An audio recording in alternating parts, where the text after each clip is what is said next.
Bismillahirrahmanirrahim. Assalamualaikum warahmatullahi wabarakatuh. Hi students, how are you?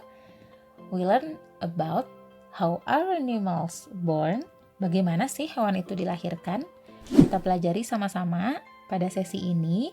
Tetap fokus dan berkonsentrasi. Perkembangbiakan hewan. Perkembangbiakan hewan terjadi secara generatif dan juga vegetatif. Secara generatif pada hewan melibatkan induk jantan dan juga induk betina. Sedangkan pada vegetatif melibatkan satu induk saja. Perkembangbiakan generatif terdiri dari ovipar, vivipar, dan juga ovovivipar. Sedangkan vegetatif terdiri dari fragmentasi dan juga tunas. Yuk kita mulai dari perkembangbiakan hewan generatif. Perkembangbiakan generatif yang pertama adalah ovipar atau yang biasa kita sebut bertelur. Bertelur berarti embrionya tumbuh dalam telur ya. Telur dierami di luar tubuh induknya.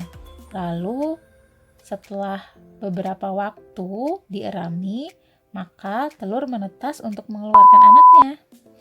Nah, ini adalah ciri-ciri dari hewan ovipar. Ciri-cirinya tidak berdaun telinga dan juga tidak memiliki kelenjar susu. Yuk kita perhatikan contohnya. Yang pertama ada hewan apa? Semut. Berikutnya, kupu-kupu. Berikutnya lagi, katak, kura-kura, dan juga unggas atau burung-burungan. Berikutnya adalah vivipar. Biasa disebut melahirkan. Vivipar ini hewannya apa saja tuh sudah muncul ya. Miau. Hewannya adalah kucing ya, contohnya salah satunya. Jadi melahirkan, tuh ciri-cirinya memiliki daun telinga, berkelenjar susu, berambut atau berbulu ya biasanya. Lalu biasanya juga mamalia dan juga anaknya dilahirkan dari tubuh induknya. Jadi dia tidak bertelur ya, maksudnya tidak di dalam telur ya, tidak dilapisi oleh cangkang, tetapi calon anaknya tersebut tumbuh di dalam rahim induknya sampai saatnya dilahirkan. Kita simak contohnya. Lihat, sudah terlihat ya gambarnya. Yang pertama ada kuda, yang kedua singa, lalu ada gajah, lalu ada paus, dan juga rabbits, kelinci. Berikutnya ovovivipar. Biasa disebut juga bertelur melahirkan.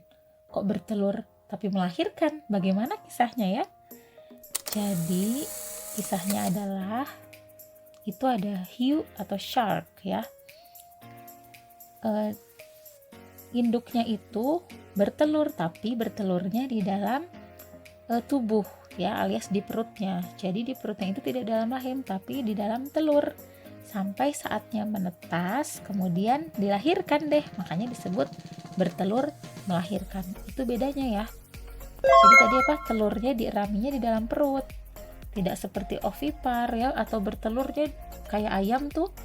Telurnya dikeluarkan dulu baru dieraminya di luar. Ini tidak, dieraminya di dalam perut. Sampai waktunya tiba untuk menetas, akhirnya telurnya ditetaskan bersamaan dengan saat telurnya dikeluarkan gitu. Jadi bertelur melahirkan seperti itu. Kita simak contohnya. Ada ikan pari, lalu ada hiu, lalu ada kuda laut. Itu contoh dari ovipar. Nah, sekarang masuk ke perkembangbiakan vegetatif. Yang pertama ada fragmentasi. Perhatikan badan yang di tengah ini ya, yang di tengah ini ke sebelah kiri itu menjadi tumbuhan lagi, hewan yang baru ya. Sedangkan tubuh bagian atas dan tubuh bagian bawahnya ke sebelah kanan juga menjadi hewan yang baru. Perhatikan tuh ya. Ini contohnya pada cacing planaria. Ya, itu disebut dengan fragmentasi. Ya, atau tubuhnya tuh membelah gitu ya. Terpotong menjadi individu yang baru. Berikutnya adalah ini dia, namanya tunas. Perhatikan, ini induknya. Nih lihat, tumbuh ya tunasnya. Kemudian tunasnya nanti membesar dan nanti, wah kurang di gambarnya satu ya. Nanti terlepas menjadi individu baru seperti ini lagi. Ya, itu namanya tunas. Oke? Sudah paham? Itulah dia perkembangbiakan hewan secara generatif dan vegetatif. Saatnya kita latihan. Pertanyaannya adalah, perhatikan 5 gambar berikut ini. Anjing. Anjing berkembang biak dengan cara, ada yang bisa apa?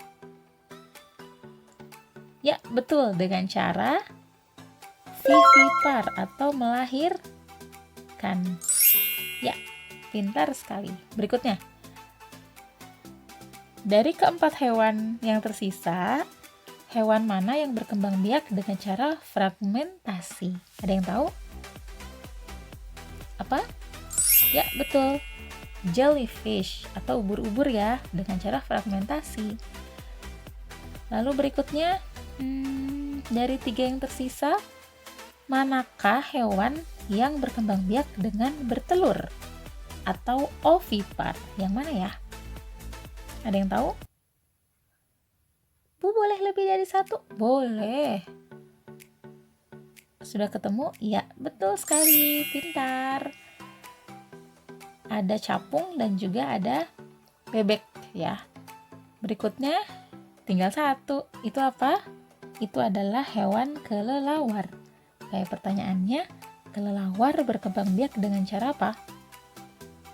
Ya, betul sekali, melahirkan atau vivipar. Yes, kalian pintar. Nah, itu tadi pembelajaran tentang perkembangbiakan hewan.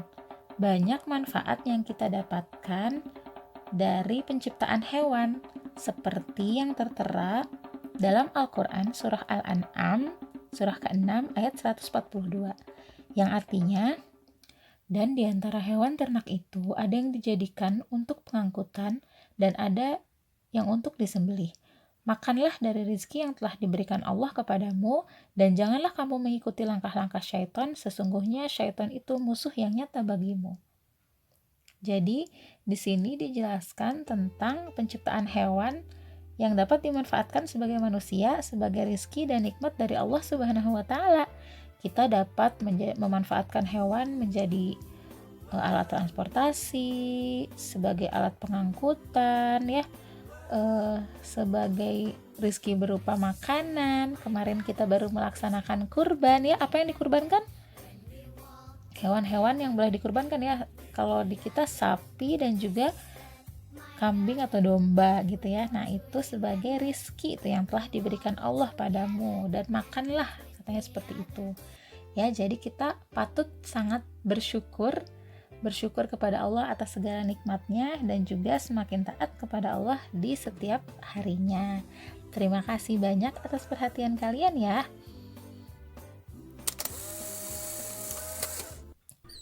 Wow, you are an amazing student.